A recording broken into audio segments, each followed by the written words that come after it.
இது போன்ற பாலியல் வன்முறைகள் அல்லது பாலியல் குற்றங்கள் நாளுக்கு நாள் அனைத்து மாநிலங்களிலும் பெருகி வருகிறது. தமிழ்நாட்டில் மட்டுமல்ல. சமூக ஊடகங்களில் இன்றைக்கு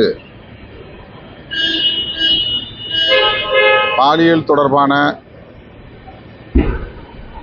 வீடியோக்கள், காணொளிகள் போன்றவையெல்லாம் வெகுவாக பரப்பப்படுகின்றன. இவற்றை கட்டுப்படுத்துவதற்கு இந்திய ஒன்றிய அரசு அல்லது மாநில அரசுகள் எந்த முயற்சியையும் மேற்கொள்ளவில்லை என்பது வேதனை அளிக்கிறது. அரபு நாடுகளில் இதற்கெல்லாம் ஒரு கட்டுப்பாடு இருக்கிறது. ஆனால் இந்தியாவில் இதுபோன்ற வன்கொடுமைகள் அல்லது பாலியல் குற்றங்கள் பெருகுவதற்கு கட்டுப்பாடற்ற சமூக ஊடக சுதந்திரம், யூடியூப் போன்ற வலைத்தளங்கள் இயங்குவது முக்கியமான காரணமாக சொல்லப்படுகிறது. வல்லுநர்களின் கருத்தாக இருக்கிறது. ஆகவே தேசிய அளவில் பாலியல் வன்கொடுமைகள், பாலியல் குற்றங்கள் பெருகுவதை தடுப்பதற்கு தேசிய அளவிலான ஒரு கொள்கை வரையறுக்கப்பட வேண்டும். இந்திய ஒன்றிய அரசுக்கு அதிலே பொறுப்பு இருக்கிறது. மாநில அரசுகளுக்கும் பொறுப்பு இருக்கிறது. தமிழ்நாடு அரசு இது போன்ற குற்றங்களில் உரிய நடவடிக்கைகளை மேற்கொண்டு வருகிறது என்றாலும் இன்னும் கடுமையான நடவடிக்கைகளை மேற்கொண்டு இதை கட்டுக்குள் கொண்டு வர வேண்டும் என்று வலியுறுத்துகிறேன். கர்ப்பிணி பெண்ணுக்கு நேர்ந்த கொடுமை, பள்ளி மாணவிகளுக்கு நேர்ந்த கொடுமை ஆகியவற்றில் விரைந்து காவல்துறையினர் நடவடிக்கை எடுத்திருக்கிறார்கள் என்றாலும் இது போன்ற குற்றங்கள் பெருகாமல் தடுப்பதற்கு உரிய நடவடிக்கைகளை மேற்கொள்ள வேண்டும் என்று நான் வலியுறுத்துகிறேன். மத்திய பட்ஜெட்டால் அதிகமாக பயனடைந்தது வந்து தமிழ்நாட்டு மக்கள்.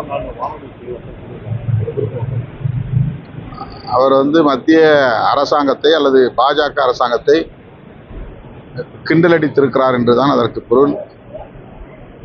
இந்த நிதிநிலை அறிக்கையில் தமிழ்நாடு முழுமையாக வஞ்சிக்கப்பட்டிருக்கிறது என்பது அனைவரும் அறிந்த உண்மை. அப்படி இருக்கிற போது தமிழ்நாடு பயனடைந்திருக்கிறது என்று சொன்னால் அவர் நிதியமைச்சர் நிர்மலா சீதாராமன் அவர்களை மறைமுகமாக நக்கலடிக்கிறார் என்றுதான் பொருள். வட மாநிலத்தை சார்ந்தவங்க தமிழ்நாட்டிலிருந்து கொள்ளையடிச்சுட்டு உத்தரப்பிரதேசத்துக்கு அந்த மாதிரிப்பட்ட மாநிலத்துக்கு போகும்போது இங்கிருந்து போலீஸ்காரங்க அவங்களை ரெக்கவர் பண்ண முடியாத நிலை இருக்கு. அவங்களோட போலீஸ் சப்போர்ட் இல்லை அப்படின்னு சொல்றாங்க. குறிப்பா போன மாசம் தாம்பரத்துல ஒரு போலீஸ் கிட்டே செயினை பறிச்சுட்டு போனாங்க. 8 இடத்துல வழிபறி பண்ணாங்க. 20 போலீஸ் போய் அங்க போய் பிடிக்க முடியாம இப்ப திரும்ப வராங்க. அவங்களுக்கு என்ன ரீசன் சொல்றாங்கன்னா அங்க உள்ள போலீஸ் கோஆபரேஷன் இல்லை, அவங்க ஊருக்குள்ளே போக முடியல அப்படின்னு சொல்றாங்க. இது தமிழ்நாடு மாநிலத்துக்கும் மற்ற மாநிலத்துக்கும் இடையிலான போலீஸ் எந்த மாதிரியான ரூல்ஸ் இருந்தா இருக்குன்னு நினைக்கிறீங்க? இது என்ன மாதிரி நடவடிக்கை? காவல்துறை அந்தந்த மாநில அரசுகளின் கட்டுப்பாட்டில் இருக்கிறது. இதில் இந்திய ஒன்றிய அரசு தலையிட இயலாத ஒரு நிலை. மாநில அரசுகளுக்கு இடையிலே, மாநிலங்களில் உள்ள காவல்துறையினருக்கு இடையிலே ஒரு புரிந்துணர்வு தேவைப்படுகிறது. அந்த வகையில் ஒவ்வொரு மாநிலங்களை சார்ந்த காவல்துறையினரும் அவ்வப்போது கலந்து பேசி தங்களுக்கு இடையிலான பிரச்சனைகளை விவாதிப்பதன் மூலம் ஒரு தீர்வை எட்ட முடியும். ஏற்கனவே அவ்வாறு மாநிலங்களுக்கு இடையிலான காவல்துறையினர் ஒன்று கூடுவது, எப்போதாவது கலந்தாய்வு செய்வது என்பது நடந்திருக்கிறது. ஆனால் அது அவ்வப்போது கூடி விவாதிக்க வேண்டிய ஒன்று. காவல்துறையினர் ஒத்துழைக்காவிட்டால் ஒரு மாநிலத்தில் நடக்கிற குற்றத்தை இன்னொரு மாநிலத்தை சார்ந்தவர்கள் அந்த குற்றத்தில் ஈடுபட்டால் கட்டுப்படுத்த முடியாது. எனவே காவல்துறையினருக்கு இடையில் உரிய கலந்தாய்வு தேவைப்படுகிறது என்பதை இதிலிருந்து நம்மால் உணர முடிகிறது. தமிழ்நாட்டில் சில திட்டங்களை பிற மாநில அரசுகள் பின்பற்றுகிறதுன்னு சொல்லிட்டு தமிழ்நாடு அரசு பெருமை பெற்றிருக்கு. ஆனா பிற மாநிலங்களில் போல தமிழகத்தில் வந்து சாதிவாரி கணக்கெடுப்பு வந்து நடந்த ஏழு விதைக்கிறது. இந்த சாதிவாரி கணக்கெடுப்பு நடத்துவது ஒரு அவசியமானதுதான். ஆனால் அதை இந்திய ஒன்றிய அரசு தான் மேற்கொள்ள வேண்டும் என்ற நிலைப்பாட்டை திமுக தலைமையிலான இந்த அரசு ஏற்கனவே முடிவு செய்திருக்கிறது, அறிவிப்பு செய்திருக்கிறது. அதற்கு காரணம் பிற மாநில அரசுகள் ஏற்கனவே எடுத்த அந்த புள்ளி விவரத்தை ஒரு சர்வே என்கிற அளவில் தான் மதிக்க முடியும். அதை ஒரு மக்கள் தொகை கணக்கெடுப்பு என்கிற அடிப்படையில் ஏற்க முடியாது என்று ஒரு கருத்து நிலவுகிறது. இந்திய ஒன்றிய அரசு அவ்வாறு கருதுகிற நிலை உள்ளது. எனவே இந்திய ஒன்றிய அரசு சாதிவாரி அடிப்படையில் மக்கள் தொகையை கணக்கெடுப்பு நடத்தினால் அது அதிகாரபூர்வமானதாக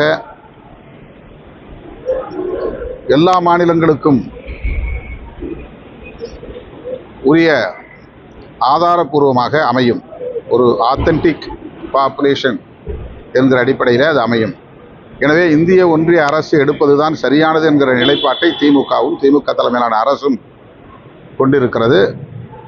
மாநில அளவில் சில முதலமைச்சர்கள் அந்த நிலைப்பாட்டை எடுத்திருப்பதை சுட்டிக்காட்டி விடுதலை சிறுத்தைகளும் மாநில அரசே அந்த கணக்கெடுப்பை நடத்தலாம் என்ற கோரிக்கை நாங்கள் வைத்திருக்கிறோம்.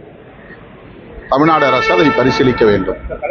அதே போல வந்து பாத்தீங்கன்னா சமூக நீதி ஆனா தற்போது அவரோட கட்சியிலே வந்து பாத்தீங்கன்னா சாதி வாரியான கொடுப்பதை வந்து மரமாறுதல் பல நிர்வாகிகள் வந்து குற்றம் சாட்டியிருக்கிறாங்க. இது குறித்து அதற்கு அவர்தான் பதில் சொல்ல வேண்டும். நடிகர் விஜய் அவர்கள் தான் பதில் சொல்ல வேண்டும். முடக்குவாதம், மூலம் உள்ளிட்ட நோய்களுக்கு சிறப்பு சிகிச்சை பெற ஸ்ரீவித்யா சித்தா மற்றும் வர்மா மருத்துவமனை, அரியலூர்.